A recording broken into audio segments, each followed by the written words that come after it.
A lost bear cub wandered into a town at night. The baby who found him brought everyone to tears. Let us know where you're watching from. If you love my content, consider supporting it with a super thanks. Every bit of your support helps us create even more amazing stories for you. The small town of Pine Haven rested peacefully under a blanket of stars.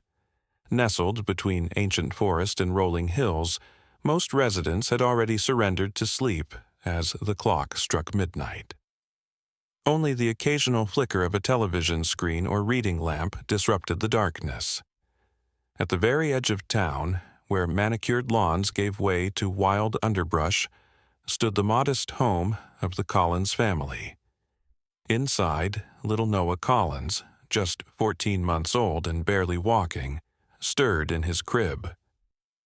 His eyes fluttered open for no apparent reason, as if responding to a call that no adult could hear.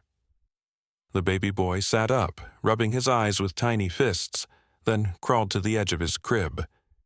Through his window, the full moon cast long shadows across his nursery floor. Miles away in the dense forest, a mother bear frantically searched for her missing cub. Earlier that day, the crack of hunters' rifles had sent forest creatures scattering in terror. In the chaos, her smallest cub, the runt of the litter, had become separated, wandering farther and farther from safety.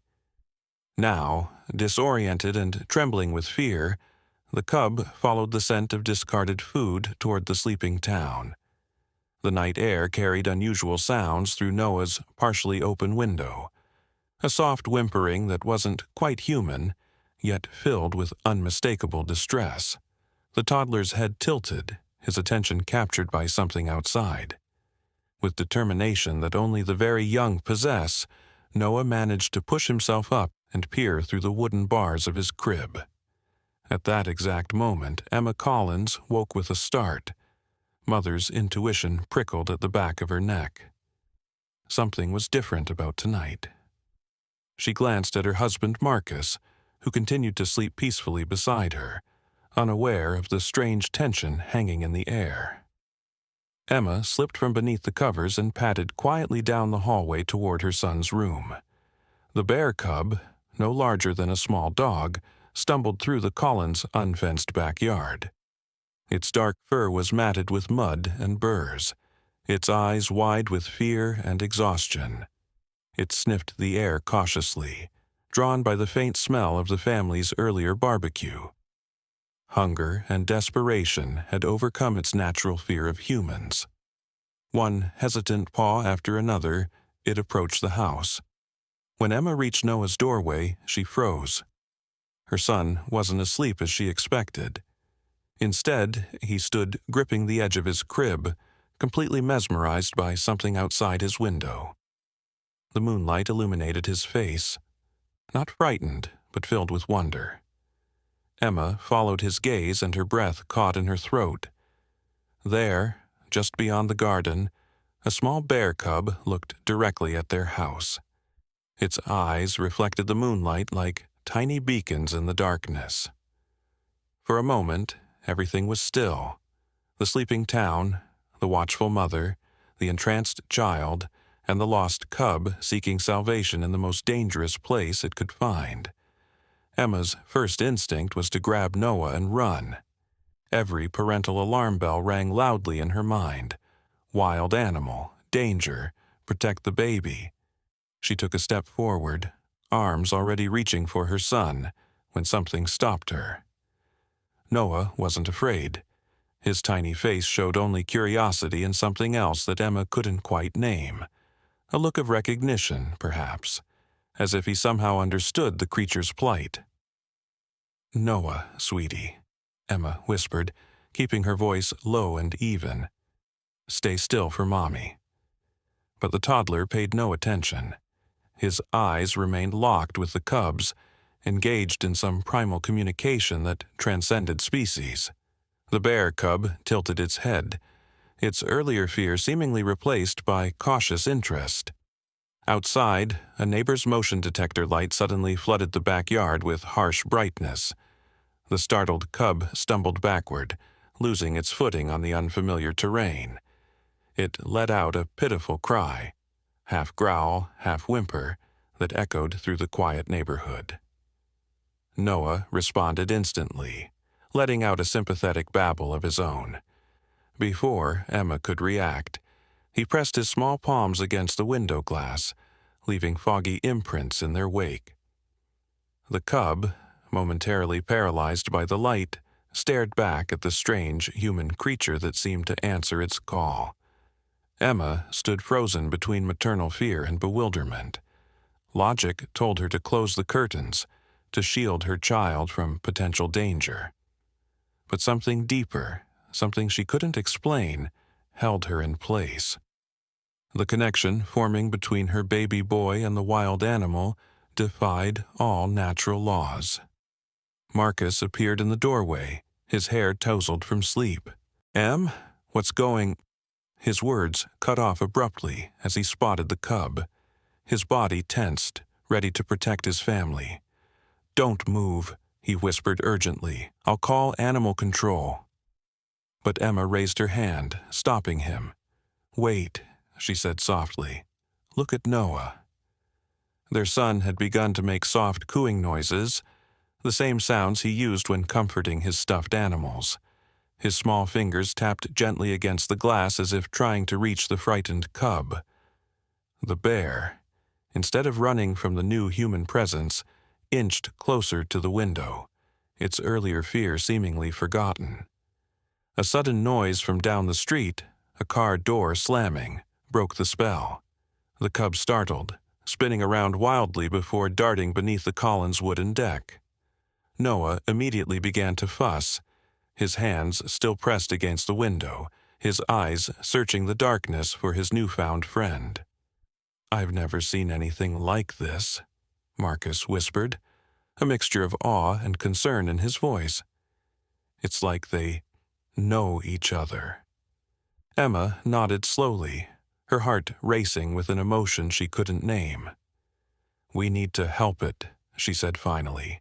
"It's just a baby, like Noah." As the minutes ticked by, the Collins family remained vigilant by the window. Noah refused to be put back to bed, squirming and reaching toward the glass whenever Emma tried to move him.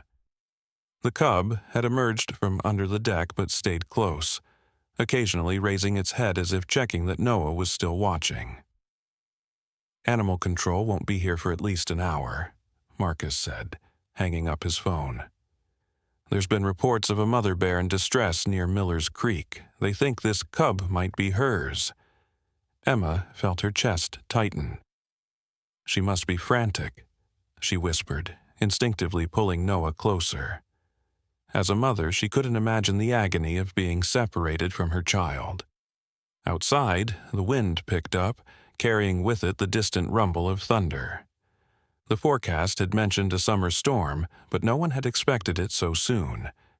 Fat raindrops began to spatter against the window, causing Noah to jump slightly. The cub looked up at the darkening sky, clearly distressed by this new development. "It's scared of the storm," Emma observed, her voice soft with concern. The bear had begun to pace in small circles, occasionally looking toward the forest, as if considering a dash back to familiar territory. Noah's tiny hands pressed more firmly against the glass. He made an urgent sound, something between a word and a cry. The cub froze, then looked directly at the window again. "I can't just watch it suffer out there," Emma decided suddenly. "That mother bear is looking for her baby, and this little one is terrified." Marcus looked at his wife in alarm. "Em, you can't seriously be thinking—" "I'm not going to touch it," Emma assured him quickly. "But maybe we can make it feel safer until help arrives." Before Marcus could protest further, Emma handed Noah to him and slipped out of the room. She returned moments later with a large umbrella and the remains of their dinner. A container of leftover chicken and some berries they'd picked earlier that day. "This is crazy," Marcus muttered, but he didn't try to stop her. Something about the situation had touched him too, The lost cub, his son's strange connection to it, the gathering storm that threatened them all. Emma cracked open the back door, just enough to slide the container of food onto the deck. The rain was falling steadily now, the droplets glistening in the moonlight. The cub remained frozen in place, its dark eyes following Emma's every move. "It's okay," Emma whispered, though she knew the animal couldn't understand her words. "We're going to help you find your mama." Inside, Noah had begun to struggle in his father's arms, reaching desperately toward the window, his face scrunched up with determination, and then, to the astonishment of both parents, he spoke his first real word, "bear." The simple word hung in the air like a spell. Marcus and Emma exchanged stunned glances. Noah had been babbling for months, but this was different, clear, purposeful, unmistakable. Outside, the cub took a hesitant step toward the food Emma had left. The wind howled through the trees, sending leaves and small branches skittering across the yard. The storm was intensifying, driving the cub closer to the shelter of the house. As if in response to the worsening weather, lights began to flicker on in neighboring homes. The Collinses weren't the only ones awakened by the approaching tempest. Down the street, dogs began to bark, sensing the unusual visitor in their midst. Noah said it again, louder this time. "Bear!" His tiny finger pointed insistently at the window, his eyes never leaving the cub. In that moment, Emma knew with certainty that this encounter was no accident. Something miraculous was unfolding in their ordinary backyard on this extraordinary night, a connection that defied explanation but demanded to be honored. The first neighbor to notice something unusual was Mrs. Eleanor Winters, an elderly widow who lived 2 houses down. Unable to sleep due to her arthritis, she had been sitting by her window watching the storm when a movement in the Collins yard caught her attention. At first, she thought it was their dog, until she remembered they didn't have one. Curious, she reached for her phone and dialed the Collins number. The call went straight to voicemail. Through squinted eyes and the rain-streaked window, Eleanor could make out Emma standing on her back deck. But what was that small, dark shape huddled nearby? Meanwhile, the Patel family across the street had also awakened. 9-year-old Arjun spotted the commotion and tugged at his father's sleeve. "Dad, I think there's an animal in the Collins yard," he exclaimed, his face pressed against their living room window. Vikram Patel joined his son and peered into the darkness. "You're right," he said with surprise. "That looks like... It can't be." By now, the rain was coming down in sheets. Lightning flashed, briefly illuminating the scene at the Collins house. For a split second, everyone who happened to be watching got a clear view. Emma standing protectively on her deck, and not 10 feet away. A bear cub looking up at her with what could only be described as trust. Phones throughout the neighborhood lit up with text messages and calls. "Did you see that? Is that what I think it is? Should we call animal control?" The Collins have a baby, they must be terrified. But inside the Collins home, fear had been replaced by something else entirely. Noah continued to call out for the bear, becoming increasingly agitated when his parents wouldn't let him closer to the window. The cub, meanwhile, had finally approached the food Emma had left out, hungrily devouring the chicken while keeping one eye on the house. "The neighbors are noticing," Marcus observed, noting the lights turning on across the street. "This is going to become a spectacle if we're not careful." As if on cue, there was a knock at their front door. Marcus went to answer it while Emma stayed with Noah. On the porch stood Vikram Patel and Sheriff Daniel Cooper, both drenched from the short walk through the downpour. "Marcus," the sheriff nodded grimly, "we've got reports of a bear cub on your property." "It's true," Marcus confirmed, stepping aside to let them in. It wandered into our yard about 30 minutes ago. Animal control is on their way, but they're dealing with a situation involving what they think is the mother bear first. Sheriff Cooper's weathered face creased with concern. Wild animals are unpredictable, especially when separated from their mothers. You folks should pack a bag and come stay at the community center until this is resolved. We can't, Marcus said firmly.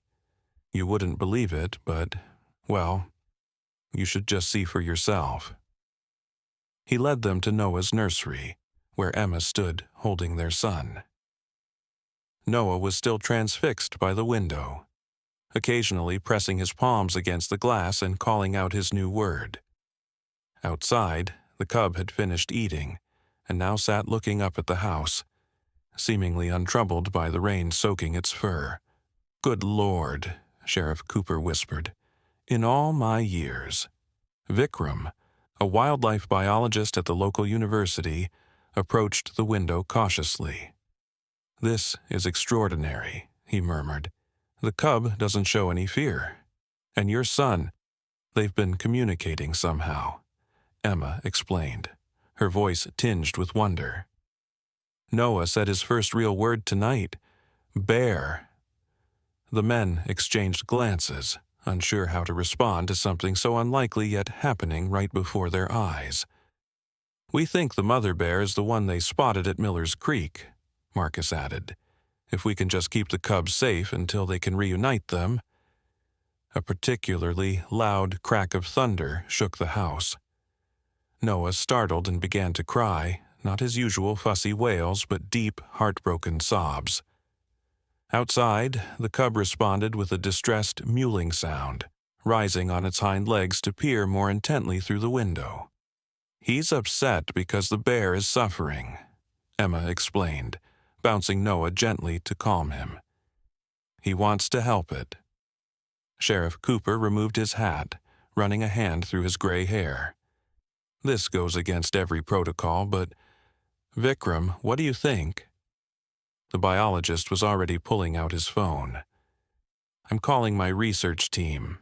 If what appears to be happening is actually happening, this could be a remarkable case study in cross-species empathy. But more importantly, we need to create a safe environment for both the cub and your family until animal control arrives." As Vikram made his calls, more neighbors began to gather outside despite the storm. Word had spread quickly through the small town. The Collins baby and a lost bear cub had formed some kind of bond. It was the kind of story no one would believe without seeing it with their own eyes. And so they came, umbrellas in hand, whispering in amazement as they caught glimpses of the unfolding miracle. The ordinary summer night had transformed into something none of them would ever forget. While the human drama unfolded in Pine Haven, another story was playing out in the forest. The mother bear, a 5-year-old black bear who had already survived countless threats, paced frantically near Miller's Creek. Her remaining cubs huddled together beneath a fallen tree, but her smallest was missing.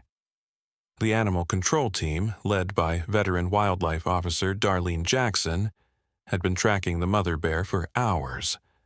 They kept a respectful distance, tranquilizer guns ready but unused. Darlene had argued against sedating the animal unless absolutely necessary. A mother separated from her cub was already traumatized enough. "She knows we're here," Darlene murmured to her assistant Tyler, "and she's chosen not to run. That tells me she won't leave this area while her cub is missing." Back in town, Vikram's research team had arrived, setting up discreet observation equipment on the Collins property. The rain had eased to a gentle patter, and the cub had taken shelter under the deck again, occasionally emerging to look toward the house. Noah had finally fallen into an exhausted sleep in Emma's arms, his small face pressed against her shoulder.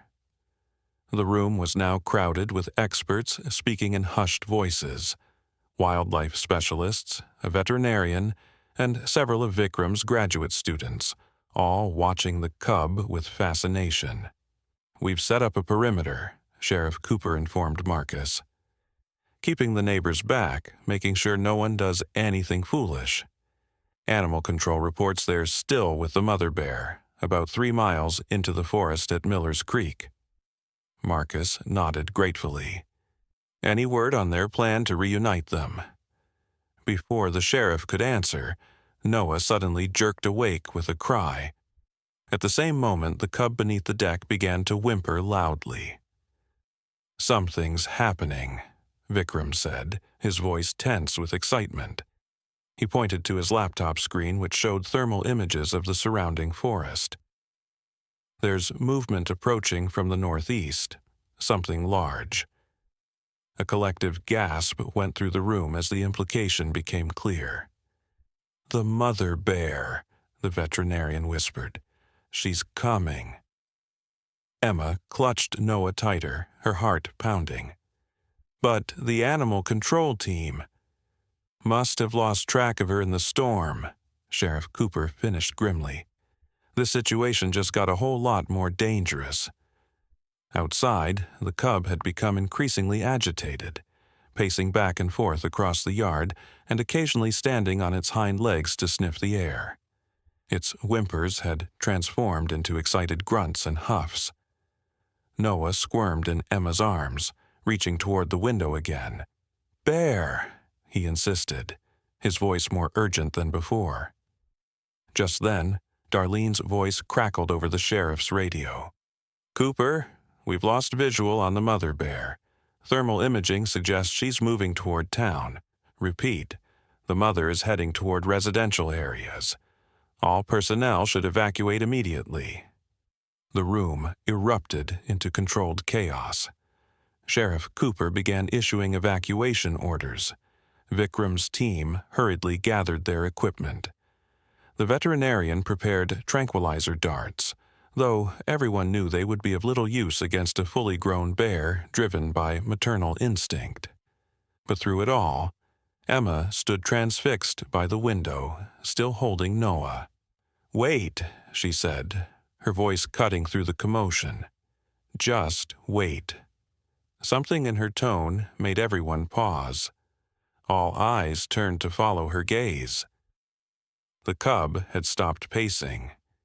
It stood perfectly still in the center of the yard, ears perked forward, body trembling with anticipation. At the edge of the forest behind their property, the underbrush rustled, and then, like a shadow detaching itself from the darkness, the mother bear emerged. Time seemed to stand still as the mother bear stepped fully into the yard. She was magnificent, her dark fur glistening with raindrops, her powerful body moving with surprising grace. Everyone in the room held their breath. Even Noah became utterly silent, his eyes wide as he watched the scene unfold. The cub let out a sound that was halfway between a whimper and a cry of joy. It bounded toward its mother, all fear forgotten in the ecstasy of reunion. The mother bear nuzzled her cub thoroughly, checking it for injuries, rumbling deep in her throat, a sound of relief and reassurance that carried clearly through the night air. "Don't move," Vikram whispered unnecessarily. No one had any intention of interrupting this moment. Emma felt tears sliding down her cheeks. The pure love between the bear and her cub resonated with something primal in her own heart, the fierce, protective bond she shared with Noah. As if sensing her thoughts, Noah reached up and touched his mother's wet cheek. "Mama," he said clearly, his second word of the night. Then he pointed outside again. "Bear, Mama." A soft murmur rippled through the room. Even Sheriff Cooper, a man not easily moved, cleared his throat gruffly and looked away for a moment. The mother bear, after thoroughly examining her cub, suddenly went still. She raised her head and looked directly at the window, at Noah. For a heartbeat that seemed to stretch into eternity, their gazes locked. Emma would later struggle to describe what happened in that moment. It wasn't that the bear looked human, or that there was any fantasy-like communication. It was simpler and more profound than that. A recognition between two mothers, an acknowledgement of shared experience that transcended species. The bear made no aggressive move toward the house. Instead, after that long moment of connection, she gently nudged her cub toward the forest. The little one hesitated, looking back at the window where Noah watched. "Bear," Noah said softly, placing his palm against the glass one last time.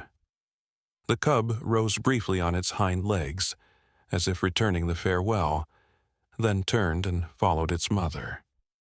Together, they melted back into the forest, disappearing as quietly as they had come.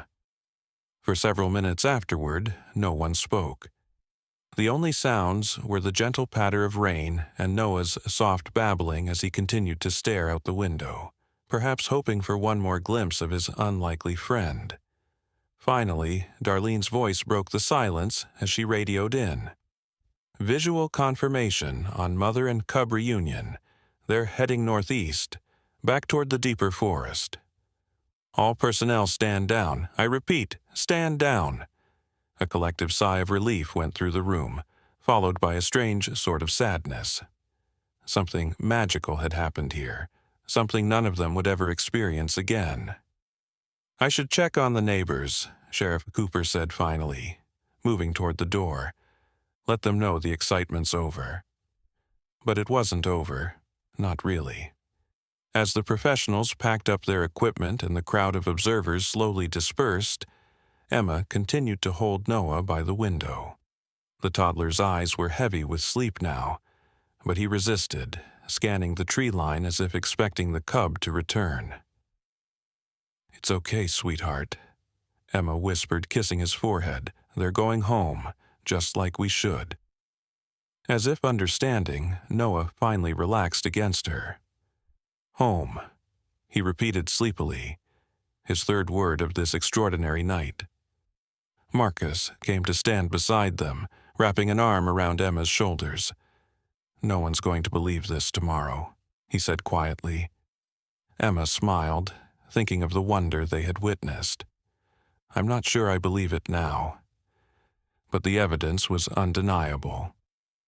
Noah, who had barely managed Mama and Data before tonight, now had 3 clear words in his vocabulary: bear, mama, and home. Something about the lost cub had awakened something in him, a capacity for empathy and connection that left everyone who witnessed it profoundly moved. Dawn broke over Pinehaven with a clarity that only comes after a storm. The air smelled of wet earth and pine, and songbirds called to each other from freshly washed branches. The Collins family had finally fallen asleep just hours before, emotionally drained from the night's events. Noah was the first to wake, babbling happily in his crib. Emma dragged herself from bed at the sound, shuffling to his room with heavy eyelids but a full heart. "Good morning, my little bear whisperer," she murmured, lifting him into her arms. To her surprise, Noah immediately pointed to the window. "Bear?" he questioned, his eyes hopeful. Emma kissed his cheek. "No more bear, sweetheart. The bear went home with its mama, remember?" Noah's face scrunched up for a moment, processing this information. Then he nodded solemnly, as if understanding far more than a 14-month-old should. By mid-morning, the story had spread throughout Pinehaven. The local newspaper editor, Sophia Chen, arrived at the Collins doorstep with a photographer in tow. "I understand if you're not ready to talk about it," Sophia said apologetically when Marcus answered the door. "But this is the most extraordinary thing that's happened in Pinehaven in decades. People are calling it a miracle." Marcus glanced back at Emma, who sat at the kitchen table feeding Noah his breakfast. She gave a small nod. "We're still processing it ourselves," Marcus admitted, opening the door wider to let them in. "But yes, something special happened here last night." Over cups of coffee, Emma and Marcus recounted the events: the cub's appearance, Noah's first words, the mother bear's arrival, and that inexplicable moment of connection between human and animal. Sophia told them, showing them clips on her tablet. Vikram is calling it one of the most significant cross-species empathy events ever documented. The footage was exactly as they remembered. The cub's confusion, Noah's fascination, the mother's dignified presence. But seeing it played back somehow made it both more real and more dreamlike. "We're running it as our front-page story," Sophia continued. "But I wanted to ask how you felt about Noah being featured. Some people are already calling him the Bear Whisperer of Pinehaven." Emma and Marcus exchanged glances. Part of them wanted to protect Noah from public attention, to keep this miraculous night as a private family memory. But another part recognized that what happened was bigger than just their family. It was a reminder of something essential about connection and compassion that deserved to be shared. "We're okay with it," Emma decided finally, "as long as the focus is on the bears and what we can learn from them. This isn't about Noah being special. It's about remembering that even the youngest of us can teach us about empathy." As the day progressed, more visitors arrived. Neighbors bringing casseroles and cookies, children with hand-drawn pictures of bears, wildlife enthusiasts hoping to hear the story firsthand. The Collins' modest home became the center of Pinehaven's attention. By afternoon, Vikram returned with surprising news. "We've been tracking the mother bear and her cub," he explained, showing the maps on his laptop. "They've rejoined the other cubs and are moving deeper into the forest preserve. But here's the remarkable thing. The mother has changed her denning location." He pointed to a spot on the map. "She was originally established here, about 5 miles into the forest. But now she's relocated her family to this area, just at the edge of the woods behind your property." Emma felt goosebumps rise on her arms. "You think she remembers us?" Vikram smiled. "I'm a scientist, so I should say it's just coincidence or better food sources. But after what I witnessed last night..." He shook his head in wonder. "I believe she knows this is a safe place, that something special happened between your family and hers." That evening, as the sun began to set, Emma took Noah out to their back deck. The air was cool and fresh after the storm, the forest a deep green against the darkening sky. Noah sat contentedly in her lap, occasionally pointing to the trees and saying "bear" with a questioning lilt. "Maybe someday," Emma told him softly, from a safe distance. As twilight deepened, the Collins phone rang constantly with calls from news outlets beyond their small town. The story had gone viral. A baby and a bear cub. A midnight connection that defied explanation. A moment of pure empathy that brought adults to tears. Emma and Marcus decided to turn off their phones. This night, like the one before, would belong just to their family. As they tucked Noah into his crib, he gazed up at them with eyes that seemed older somehow, as if his encounter with the wild had awakened something ancient within him. "Bear home," he said sleepily, pointing toward the window. "Noah home." Emma and Marcus stood by his crib long after he fell asleep, marveling at the wisdom that had come from their child's innocent heart. In a world often divided by differences, Noah had seen only another young creature in need of comfort and connection. Perhaps, they thought, that was the real miracle of Pinehaven. Not that a bear had wandered into their yard, but that their son had reminded an entire town of what it meant to see beyond boundaries and reach out with compassion. Outside, as darkness fell completely, a distant rumble echoed from the forest. Not thunder this time, but the contented growl of a mother bear, keeping watch over her family under the same star-filled sky that sheltered the humans nearby. 1 week after the extraordinary night of the bear cub, Pine Haven had transformed. What began as a local human interest story had captured hearts around the country. News vans lined the main street, reporters eager to interview anyone connected to what they were calling the miracle of Pine Haven. Emma and Marcus had declined most interview requests, protective of Noah's privacy and reluctant to sensationalize what felt sacred. But they couldn't deny the positive changes sweeping through their community. Mayor Patricia Gonzalez announced the creation of the Pine Haven Wildlife Corridor, a protected strip of land connecting the town to the national forest.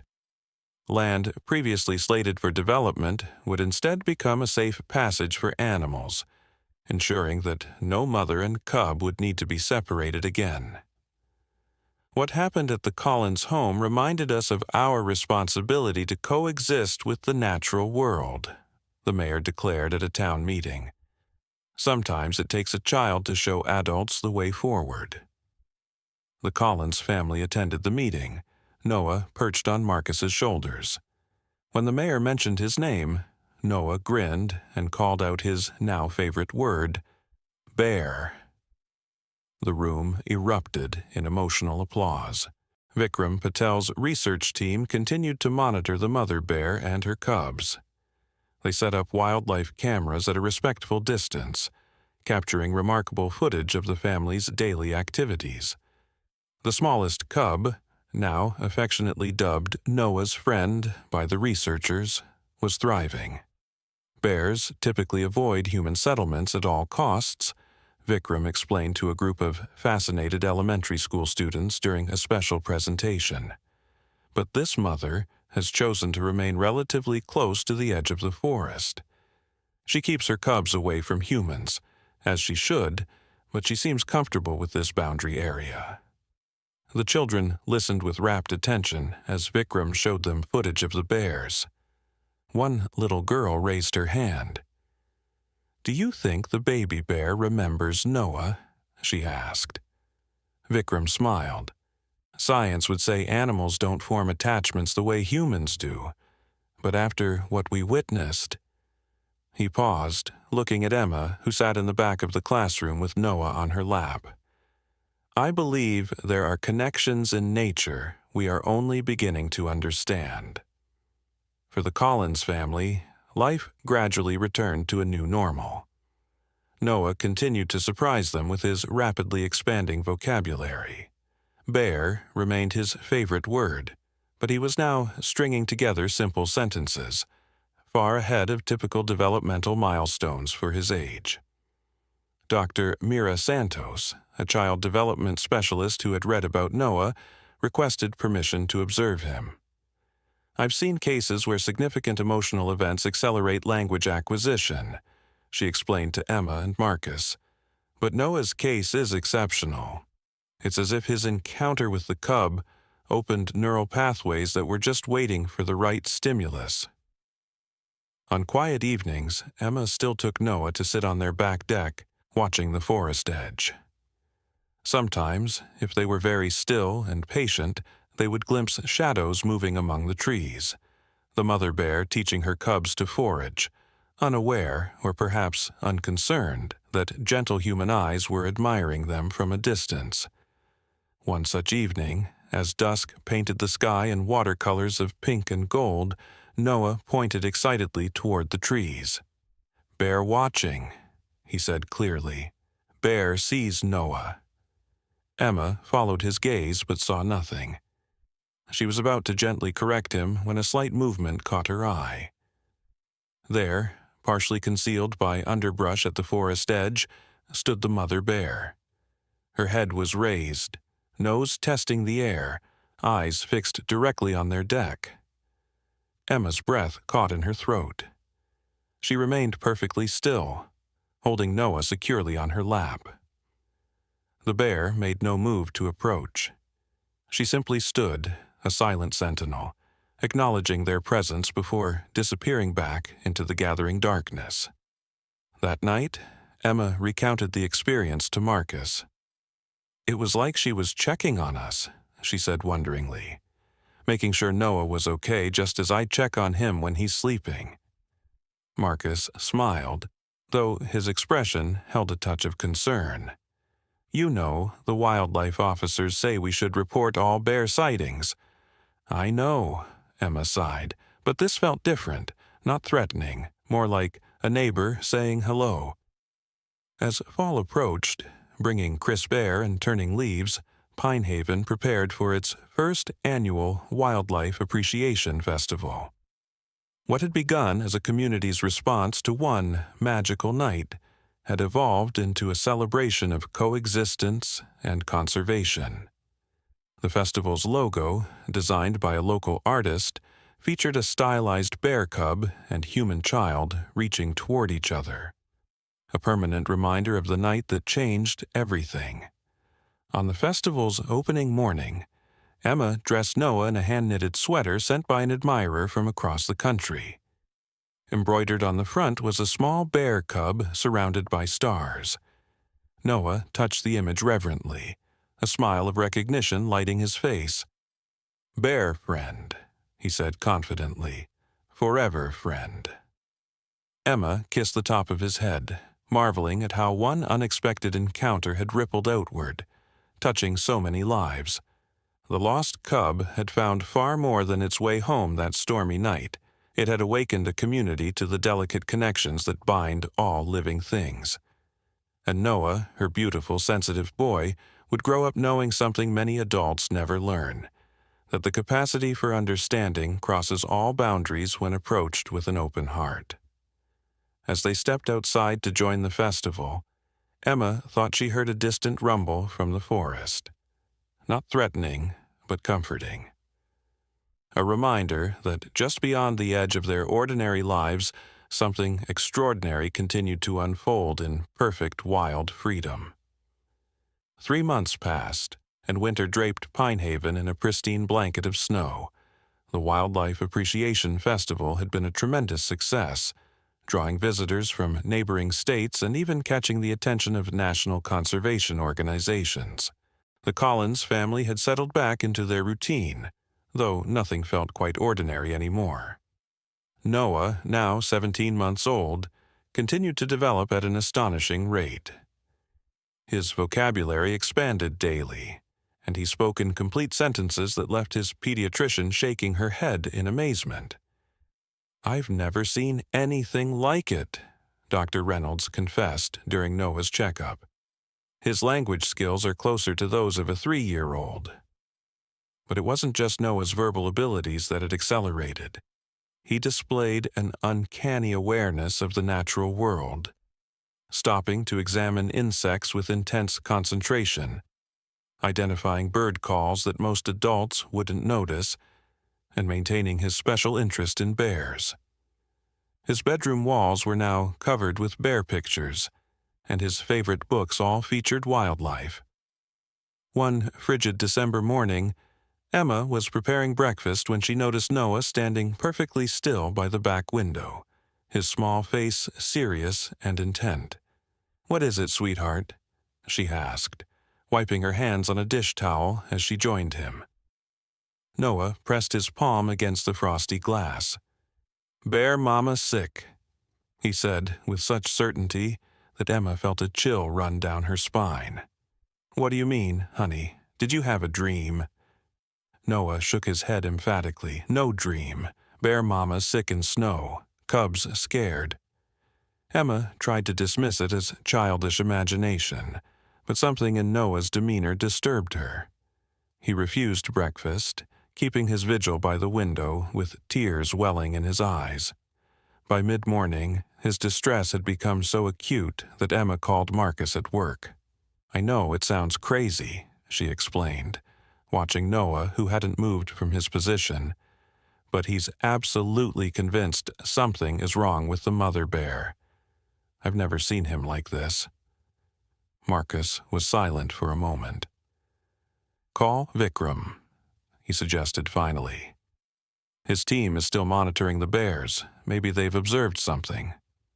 Emma hesitated, feeling slightly foolish, but Noah's obvious anguish convinced her. She dialed Vikram's number. Emma, good to hear from you. Vikram greeted her warmly. How's our young bear whisperer? That's actually why I'm calling, Emma admitted, lowering her voice. Noah's been insisting since dawn that something is wrong with the mother bear. He says she's sick and the cubs are scared. I know it sounds ridiculous, but it doesn't sound ridiculous at all, Vikram interrupted, his tone suddenly serious. We've been concerned about her for the past few days. Our cameras caught her moving much more slowly than usual, and she's been leaving the cubs alone for longer periods. Bears should be in semi-hibernation by now, but she's still foraging extensively, which suggests she might not have enough body fat for winter. Emma's grip tightened on the phone. What happens if she's truly ill? Vikram sighed. In nature, the cubs likely wouldn't survive without her. They're not old enough to fend for themselves through winter. Noah, who had somehow heard despite Emma's hushed tones, turned to her with tear-filled eyes. Help them, Mama. Please help Bear family. The raw emotion in her son's voice broke something open in Emma's heart. Vikram, what can we do? Is there any way to help without interfering too much with nature? There was a pause on the line. Officially, Wildlife Services prefers minimal intervention, but Vikram hesitated.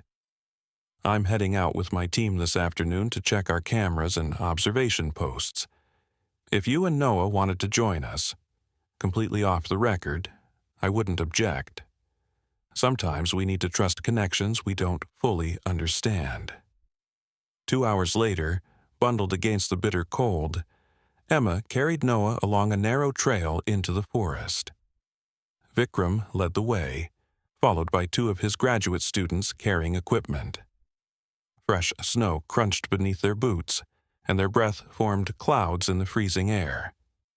The den is about half a mile in, Vikram explained, keeping his voice low. We've been careful not to disturb it, using only remote cameras. Bears are very sensitive to human scent, especially around their dens. Noah, unusually quiet in Emma's arms, suddenly pointed to the right, away from the trail they were following. Bear that way, he stated confidently, not where cameras are. Vikram stopped in his tracks, turning to study Noah's face. The cameras are positioned near where we last documented the den, he explained gently. Are you saying the bears moved? Noah nodded emphatically. New home. Cold home. Bear Mama, very cold. Emma and Vikram exchanged glances. One of the graduate students looked skeptical, but the other, a young woman named Zara, stepped forward. Children often perceive things adults miss, she said quietly, and we've lost visual confirmation of the bears for the past 36 hours. It's possible. Vikram hesitated, looking between the established path and the direction Noah indicated. Scientific method battled with instinct as he considered their options. We'll check the cameras first, he decided finally. If there's no sign of the bears, then we'll consider alternatives. But when they reached the observation area, the cameras confirmed what Noah had somehow known. The den was abandoned. The mother bear had relocated her family, leaving behind only faint paw prints partially obscured by fresh snow. This is highly unusual behavior for December, Vikram muttered, reviewing the last footage captured. A bear with cubs would only leave an established den if something was seriously wrong. Noah tugged at Emma's sleeve. Follow me, he insisted. I know. Emma looked to Vikram, who shrugged helplessly. Our tracking equipment isn't giving us much. The snow has covered most signs. He glanced at Noah's determined little face. What do we have to lose? They allowed Noah to direct them, veering off the established trails into denser forest. Emma carried him when the snow grew too deep for his small legs, but at certain junctions he would point decisively. left here, right there, with absolute conviction. After 20 minutes of this unlikely guidance, Zara suddenly raised her hand for silence. A faint sound carried through the winter air, a low, distressed moan that raised the hair on the back of Emma's neck. "That's her," Vikram whispered, excitement and concern mingling in his voice. But why would she vocalize? Bears are typically silent around their dens. They crept forward more cautiously now, approaching a rocky outcropping partially concealed by fallen pine branches. The moaning grew more distinct, a sound of pain that needed no translation across species. Noah squirmed in Emma's arms, trying to get down. "Bear, Mama," he called softly. "Noah here to help." Emma held him tighter. "No, sweetheart, we need to be very careful. Remember what we said about keeping safe distances from wild animals?" But Noah was insistent, pushing against her with surprising strength. "She knows me. She remembers." Vikram motioned for everyone to remain absolutely still as he carefully positioned himself to peer into the makeshift den. What he saw made him gasp. The mother bear lay on her side, 3 cubs huddled against her.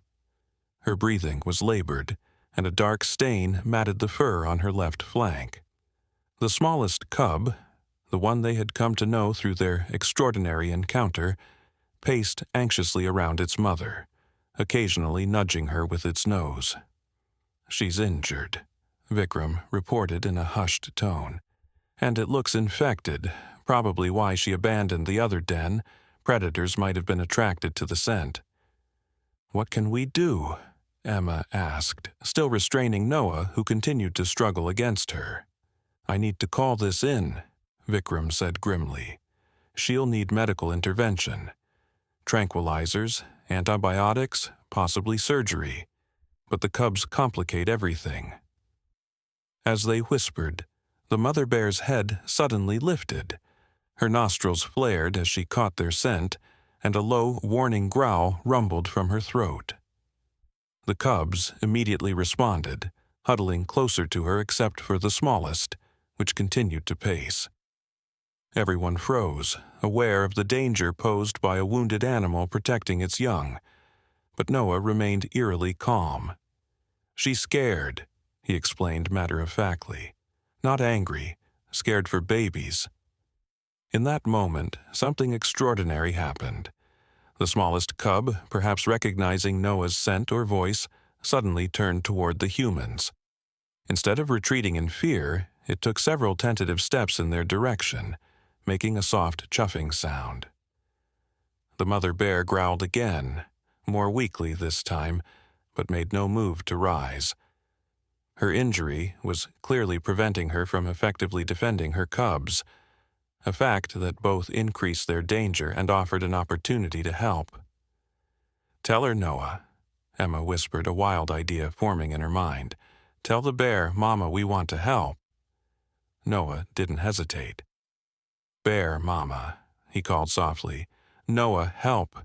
Fix hurt. Keep cubs safe." Vikram and his students watched in amazement as Noah spoke to the bears as naturally as if they were old friends. The mother bear's growling subsided, though her dark eyes remained fixed on the humans with wary intensity. The smallest cub, emboldened, took several more steps toward them before sitting on its haunches in the snow, creating an unlikely bridge between 2 worlds. "I've never seen anything like this," Vikram breathed. "It's as if they remember." Emma nodded, tears freezing on her cheeks in the bitter cold. "They do," she said with certainty. "Some connections don't fade." Zara had already called wildlife services on her satellite phone, reporting their position and the bear's condition. "They're sending a veterinary team," she informed them. "ETA 40 minutes. But they're concerned about approaching if the mother is conscious." "She won't hurt them," Noah declared with absolute confidence. "She knows we're helping." The adults exchanged doubtful glances, but no one contradicted him. The next 40 minutes unfolded like a dream, the humans maintaining a respectful distance, while Noah continued to speak softly to the bears. The smallest cub remained in its sentinel position, occasionally responding with gentle huffs and grunts. When the wildlife veterinary team arrived, led by Dr. Eleanor Winters, the same elderly neighbor who had first spotted the cub in the Collins yard months ago, they were astonished by the scene. "I've been treating wildlife for 40 years," Dr. Winters whispered, "and I've never approached a conscious mother bear with cubs without danger. Yet she's watching us like she understands." The team worked with extraordinary efficiency, using a long-range tranquilizer dart to sedate the mother bear. As she drifted into unconsciousness, the cubs began to cry in distress, all except the smallest, which remained oddly calm under Noah's continued reassurances. "Mama bear sleeping to get better," Noah explained to the agitated cubs. "Doctor make pain stop." To everyone's amazement, the cubs settled, huddling together but making no attempt to flee as they might naturally do. Dr. Winters discovered that the mother bear had been wounded by what appeared to be a poacher's trap, a cruel, illegal device that had torn into her flank. The wound was infected, and without intervention she would have died within days. "Those cubs wouldn't have survived winter without her," Dr. Winters said grimly as she cleaned and treated the wound. "Whoever set that trap has a lot to answer for." As they worked, snow began to fall again, large flakes swirling through the forest and adding to the dreamlike quality of the scene. Noah remained utterly engrossed, watching every detail of the medical procedure with solemn attention. "Bear Mama will be okay now," he announced finally, with such conviction that the adults found themselves nodding in agreement. Dr. Winters finished bandaging the wound and administered antibiotics and fluids. "She's strong," she confirmed. "With this treatment and her natural healing abilities, she should recover. The real question is what to do in the meantime. The cubs can't be left alone, but taking them into captivity could make future reintegration difficult." Noah tugged at Emma's sleeve. "Stay with Bear family," he said firmly. "Watch over." Vikram looked thoughtful. "We could set up a temporary observation post, provide supplemental food while she recovers. Minimal human contact, but enough monitoring to ensure their safety." "That's highly irregular, Doctor," Winters said, but there was a twinkle in her eye. "Then again, everything about this situation is irregular. I suppose we could classify it as an emergency wildlife rehabilitation scenario." As the adults worked out the logistics, Noah sat in the snow, watching the smallest cub, which had crept closer to its sedated mother. Carefully, moving with instinctive gentleness, Noah removed his red wool mitten and placed it near the cub. The small bear approached cautiously, sniffed the mitten, then picked it up in its mouth and carried it back to the den, placing it beside its sleeping mother. "A gift," Noah explained when Emma gave him a questioning look. "To remember Noah when snow falls." By the time they left the forest that day, a plan had been put in place. Vikram's team would maintain a discreet presence, monitoring the bears and providing supplemental food if necessary. Dr. Winters would return to check on her patient's progress, and the Collins family had promised Noah they would visit, from a safe distance, to check on his unlikely friends. As they trudged back through the deepening snow, Emma carried an exhausted Noah who was finally giving in to sleep after his extraordinary day. "Bear family safe now," he murmured against her neck. "Noah family help Bear family." Emma held him closer, marveling at the pure heart of her child and the mysterious connection that continued to unfold between two species that should, by all natural laws, remain wary strangers. Behind them, hidden once more in the silent forest, a family of bears slept peacefully through the gathering storm, protected by human compassion and a small red mitten that carried the scent of a child who had somehow bridged an ancient divide. January brought relentless snowstorms to Pine Haven. The town disappeared under thick drifts. Roads became treacherous tunnels carved between white walls, and schools closed for days at a time. But despite the harsh conditions, Vikram's dedicated team maintained their vigil over the bear family. The mother bear was recovering slowly but steadily. The infection had cleared, and though she remained weaker than ideal for midwinter, she was able to care for her cubs. The team provided supplemental food, leaving it far enough from the den to seem natural rather than a human offering. Emma received daily updates from Vikram, messages that she would read aloud to Noah before bedtime, like installments in an ongoing story. Noah listened with rapt attention, occasionally adding his own observations as if he had been there himself. "Small cub keeps Red Mitten safe," he would say confidently. "Sleeps with it under his face." At first, Emma assumed these were simply a child's imaginative embellishments. But one evening, Vikram sent a photo captured by their remote cameras, and there, just visible in the dim light of the den, was the smallest cub curled up with a splash of red fabric beneath its muzzle. "How could you possibly know that?" Emma whispered, showing the photo to Noah. Noah simply smiled, the secretive smile of a child who sees no mystery in what adults find miraculous. "I just know," like Bear knows about Noah.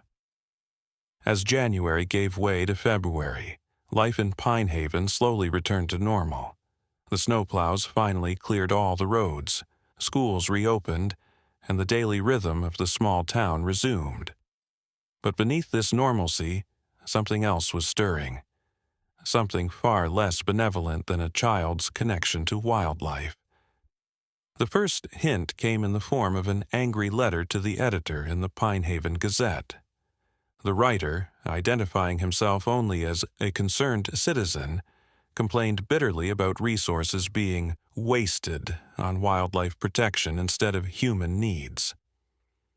"While our town fawns over a bear cub," the letter read, "our roads remain in disrepair and property taxes continue to rise. When did animals become more important than people?" Sophia Chen, the newspaper's editor, included a thoughtful rebuttal alongside the letter, pointing out that the Wildlife Corridor project had been funded primarily through private donations and grants specifically earmarked for conservation. A week later, disquieting rumors began to circulate about poachers operating in the forests around Pine Haven. Several hunters reported finding illegal traps, cruel devices like the one that had injured the mother bear.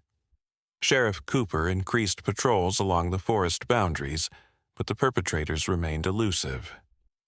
One evening in late February, Marcus arrived home with a troubled expression. He waited until Noah was occupied with his toys before pulling Emma into the kitchen to speak privately. "There's something you should know," he said in a low voice. "I overheard some concerning conversations at the hardware store today. A group of men I didn't recognize were buying supplies, heavy chain, metal stakes, that sort of thing. They were talking about teaching a lesson to those bear-loving fools." Emma's hand flew to her mouth. "Did you tell Sheriff Cooper?" Marcus nodded. "Called him immediately. He's looking into it, but Emma—" He hesitated, glancing toward the living room where Noah played innocently. "I'm worried about the bears, yes, but I'm more worried about us. About Noah, the way these men were talking, it felt personal." Emma felt a chill that had nothing to do with the winter weather. "You think they might try to harm the bears to hurt us? To hurt Noah?" "I don't know," Marcus admitted. "But some people resent the attention the town has received, the changes in land use, the new conservation laws, and Noah has become a symbol of all that, whether we wanted it or not." That night, after tucking Noah into bed, Emma and Marcus sat at their kitchen table with Vikram and Sheriff Cooper, speaking in hushed voices about their concerns. "We've had reports of suspicious activity near the observation posts," Vikram confirmed grimly. "Nothing concrete yet, but enough that we've increased security. My students are working in pairs now, and we've installed additional cameras." Sheriff Cooper leaned forward, his weathered face grave. "I've identified at least one of the men Marcus overheard. Jackson Mercer. Lost his job when the Miller property was sold to the Conservation Trust instead of the development company that had hired him." "So, this is about revenge?" Emma asked, wrapping her hands around her mug of tea for warmth. "Partly," the sheriff nodded. "But there's more. Bear gallbladders fetch a high price on the black market, used in traditional medicines.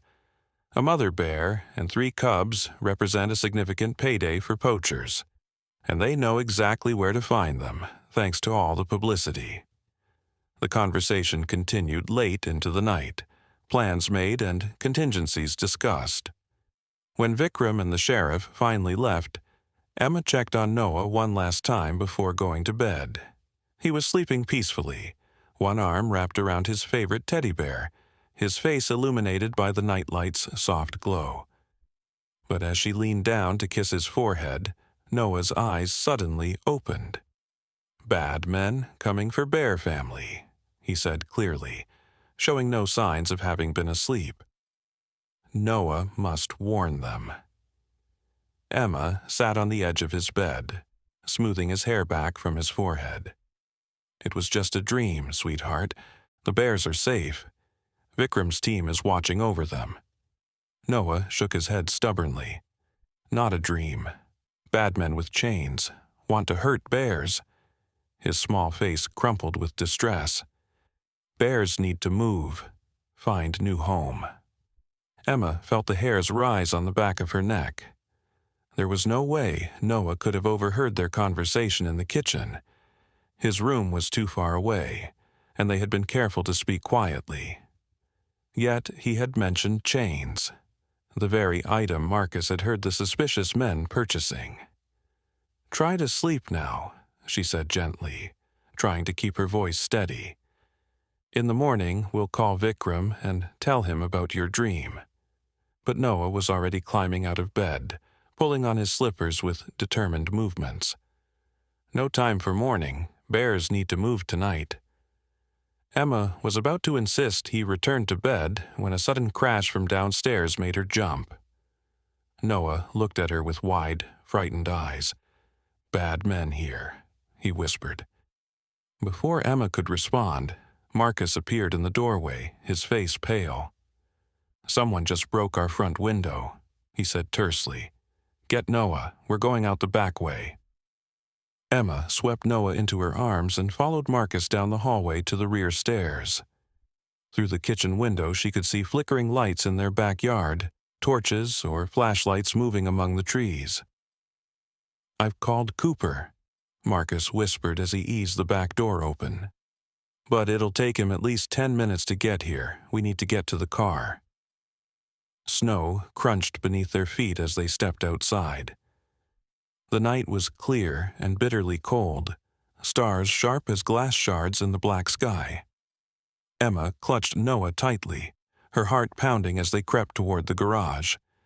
Suddenly, Noah squirmed violently in her arms. "No, wrong way," he insisted. "Forest, go to Forest." Marcus turned, his face incredulous. "Noah, we can't go to the forest. It's dangerous. We need to get to safety." "Bear's in danger, too," Noah cried, tears freezing on his cheeks. "Please, Forest." A shout from the front of the house made the decision for them. Flashlight beams swung toward the garage. They had been spotted. Without further hesitation, Marcus grabbed Emma's free arm and pulled her toward the tree line. "Stay low," he instructed as they plunged into the darkness beneath the pines. "Follow me." Snow soaked through Emma's hastily donned boots as they stumbled through drifts that reached her knees. Noah had gone silent in her arms, his small body tense but no longer struggling. Behind them, angry voices and crashing footsteps indicated pursuit. "Where are we going?" Emma gasped as they paused briefly behind a large tree trunk. Marcus shook his head, his breath forming clouds in the freezing air. "Away from the house. Cooper will be there soon, but we need to stay hidden until then."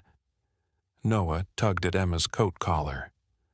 "This way," he said with surprising authority, pointing deeper into the forest.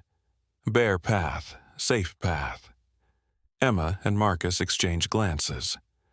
Logic told them to disregard the directions of a child not yet 2 years old, but this night had abandoned logic the moment men with torches had appeared in their yard. "Lead the way, buddy," Marcus said finally, his voice tight with fear, but tinged with desperate trust. Noah pointed confidently, and they moved through the trees, following what did indeed appear to be some kind of animal trail, a slight depression in the snow where creatures had passed repeatedly. The voices behind them grew fainter, then faded entirely as they ventured deeper into the silent forest. After what seemed like hours, but was probably only 20 minutes, they reached a small clearing. The moon illuminated the open space, casting blue-white light on the untouched snow. Noah squirmed to be put down. "Wait here," he instructed solemnly once his feet touched the ground. "Noah, call Bear family." Before either parent could stop him, Noah stepped into the center of the clearing. He cupped his small hands around his mouth and made a sound that raised goosebumps on Emma's arms. Not quite a growl, not quite a whimper, but something in between. A sound no human child should know how to make. The forest fell utterly silent after the eerie call faded. Emma held her breath, every muscle tense as she scanned the darkness between the trees. Marcus moved closer to her, one protective arm around her shoulders. "Noah," he began in a whisper, "we should—" A rustling from the far side of the clearing cut off his words. Emma's hand flew to her mouth as a dark shape emerged from the trees, not a person, but a bear. The mother bear, moving slowly but deliberately, her 3 cubs following close behind. The smallest cub, recognizing Noah, broke away from its mother and bounded forward through the snow. Noah stood perfectly still, allowing the cub to approach until they were just feet apart. The mother bear watched warily but made no move to call her cub back. "Bear family must move," Noah said clearly, addressing the mother directly. "Bad men coming with traps, not safe here anymore." Emma and Marcus watched in astonishment as Noah communicated with the bears through a combination of words, gestures, and those strange, unchildlike sounds. The mother bear seemed to be listening, her intelligent eyes fixed on Noah's face. After a few moments, Noah turned back to his parents. "She understands," he said simply. "They will go to the big mountains." He pointed northward, toward the distant peaks that marked the beginning of the National Forest Preserve. "Safer there, no men with chains." As if to confirm his words, the mother bear huffed softly and nudged her cubs, turning them toward the north.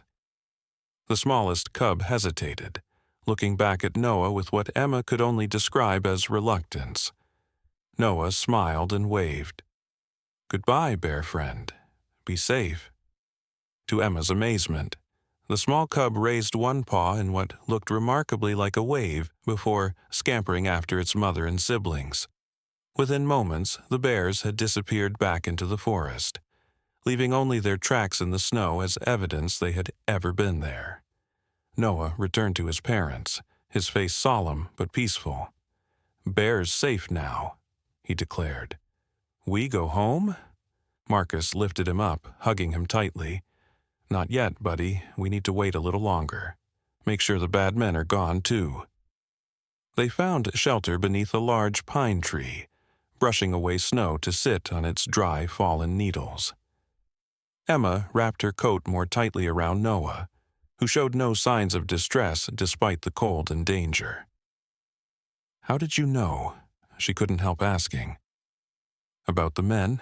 About the bears needing to move?" Noah looked at her with eyes that seemed too old for his face. "Bear cub told me, in my head." He tapped his temple. Like a picture show. I see what Bear sees sometimes." Emma and Marcus exchanged glances over Noah's head, equal parts wonder and concern in their expressions. What their son was describing went beyond empathy or connection. It sounded like something from a fantasy novel, not real life. Yet they had just witnessed him communicating with wild bears as naturally as he might speak to a playmate. They had followed animal trails he somehow knew about.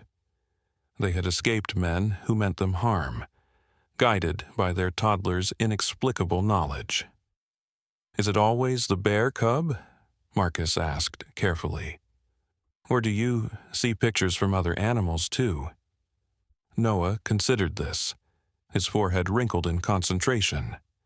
"Just Bear," he said finally.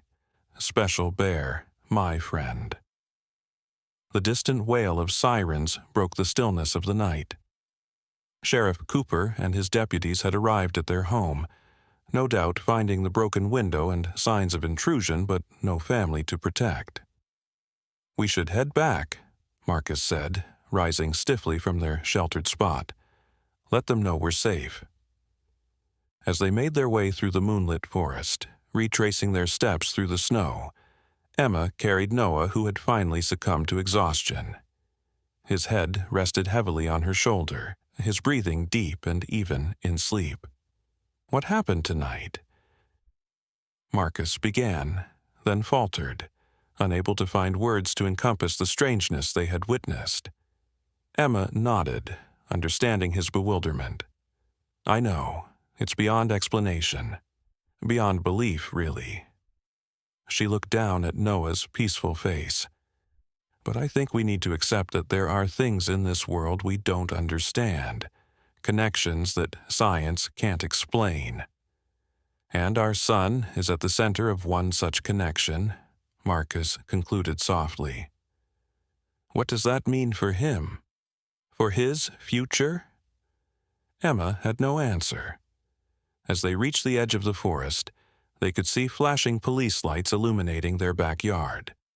Sheriff Cooper stood talking to deputies, and beyond them, curious neighbors gathered, despite the late hour and freezing temperature. Their ordinary life awaited them, a life of school meetings and grocery shopping, of birthday parties and bedtime stories. But now there was something else as well, a mystery, a magic, a connection to the wild that had irrevocably changed their family. As they stepped out of the forest's shadow, Emma looked back one last time. For just a moment she thought she saw a small, dark shape watching from between the trees. A final farewell from Noah's unlikely friend before it followed its family to safer territory. "Goodbye," she whispered, though she knew the cub was too far away to hear. "Thank you for saving us." Against her shoulder, Noah stirred slightly in his sleep. "Bears say thank you too," he murmured drowsily, "for understanding." Emma held him closer as they walked toward the waiting sheriff and the warmth of human community. Whatever challenges lay ahead, whatever questions remained unanswered, one thing was certain. Their lives had been touched by something profound and mysterious, a bond that transcended the boundaries between species and opened a door to understanding that few would ever experience. And perhaps, she thought as snowflakes began to fall gently around them, that was the greatest gift of all, the reminder that the world contained more wonders than most humans ever glimpsed, connections deeper than most ever formed, and love that recognized no boundaries, not even those between a human child and a wild bear cub who had found each other on a stormy night in Pine Haven.